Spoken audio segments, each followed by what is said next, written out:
વડોદરાના બાવળિયા ગામના ખેડૂત વનરાજસિંહ પાસે 110 ગીર ગાય છે. તે ખેડૂત ગાયના ગોબર અને ગૌમૂત્રમાંથી ખાતર બનાવીને પ્રાકૃતિક ખેતી કરે છે. કહેવાય ને, આપણો દેશ આઝાદ થયો છે, પણ આપણી માનસિકતા હજુ પણ ગુલામ જ રહી છે.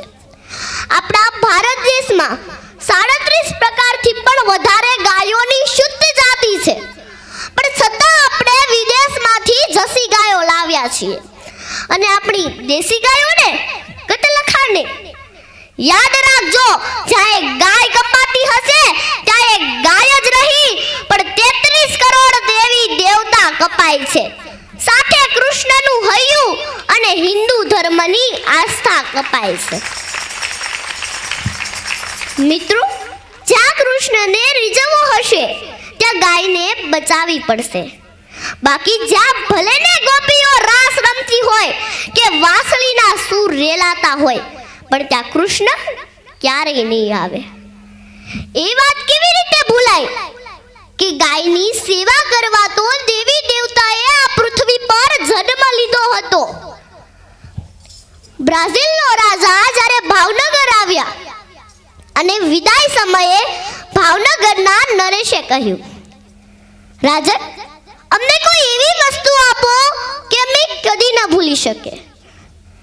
નરેશ કૃષ્ણ કુમારજીએ એક દેશી ગીર ગાય આપી અને અત્યારે બ્રાઝિલમાં 36 લાખથી પણ વધારે દેશી ગીર ગાયોની સંખ્યા છે. અત્યારે પડતા જઈએ તો નરેશ કૃષ્ણ કુમાર સિંહજી નામે ગૌશાળા ચાલે છે અને સંસદ ભવનમાં તેનું સ્ટેચ્યુ પણ છે. શ્રી કૃષ્ણના ફોટામાં જે ગાય જોવા મળે છે તે આપણી ખૂંદવાળી દેશી ગીર ગાય છે અને તેના ખૂંદમાં સૂર્યના ગો નામનું કિરણ છે. એટલે જ ગાયના દૂધમાં પીળાશ હોય છે અને તે વિટામિનોથી ભરપૂર હોય છે. આ વાત વિજ્ઞાને સાબિત કરી છે, પણ છતાં આપણે વિદેશની જસી ગાયોનું દૂધ અને પેકિંગમાં આવતું પાવડર વાળું દૂધ જ મીઠું લાગે છે.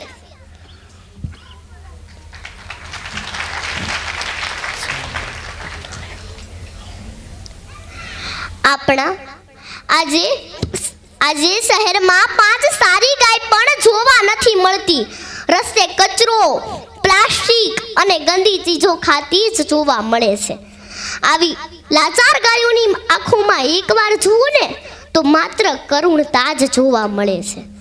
ભારતમાં પ્લાસ્ટિક નાબૂદી અભિયાન શરૂ થયું, પણ કચરો અને રોટલી આપણે પ્લાસ્ટિકમાં જ જોવા મળે છે. કચરો ખાનારી ગાય દેશની પ્રજાને એક જ સવાલ પૂછે છે. મારો વાક એ જ છે ને કે હું હિન્દુ ધર્મની માતા છું. સાહેબ, આ દેશમાં એક માનને જ કપાવવું પડશે, વેચાવવું પડશે અને થાળીમાં પીરસાવવું પડશે. જો આ રીતે ગાય માતા કપાતી રહેશે ને તો એક દિવસ એવું આવશે કે આ સૃષ્ટિ પર એક ગૌ માતા નહીં હોય. પછી ક્યાંથી મળશે આપણે ગુણકારી પવિત્ર દૂધ? જ્યારે વાત હોય ગૌ ભક્તિની, ત્યારે આપણા સૌમાં ગૌ સેવા દેખાઈ આવે છે. માત્ર એક જ દિવસ, મકર સંક્રાંતિ પર, આ દિવસે આપણે ગાયને ઘૂઘરી ખવડાવીને ગૌ માતાનું ઋણ અદા કરીએ છીએ. પણ એ વાતથી ક્યાં આપણે અજાણ છીએ કે રોજ કચરો ખાનારી ગાયને આ એક દિવસની ઘૂઘરી પચતી નથી અને તેને આફરો ચડે છે. ગૌ સેવાએ એક જ દિવસ નહીં પણ 365 દિવસ લંબાવીએ અને ગાયને સારો, સાચો ઓર્ગેનિક ચારો મળે તેવી ગૌ સેવા કરીએ. આજથી આપણી આવનારી પેઢીને જો ગાયના દૂધ વગરની જોવા ન માંગતા હોય ને તો ગૌ વંશને બચાવીએ. તો ચાલો આપણે બધા સાથે મળીને શપથ લઈએ. બધાએ મારી સાથે શપથ લેવાની છે કે અમે ગાયને રોટલી ખવડાવીશું. બધાએ મારી સાથે બોલવાનું છે કે અમે ગાયને રોટલી ખવડાવીશું. અમે ગાયને રોટલી ખવડાવીશું. તરસી હશે તો પાણી પીવડાવીશું. તરસી હશે તો પાણી પીવડાવીશું. કદી લાકડી નહીં મારીએ. કદી લાકડી નહીં મારીએ. કતલખાને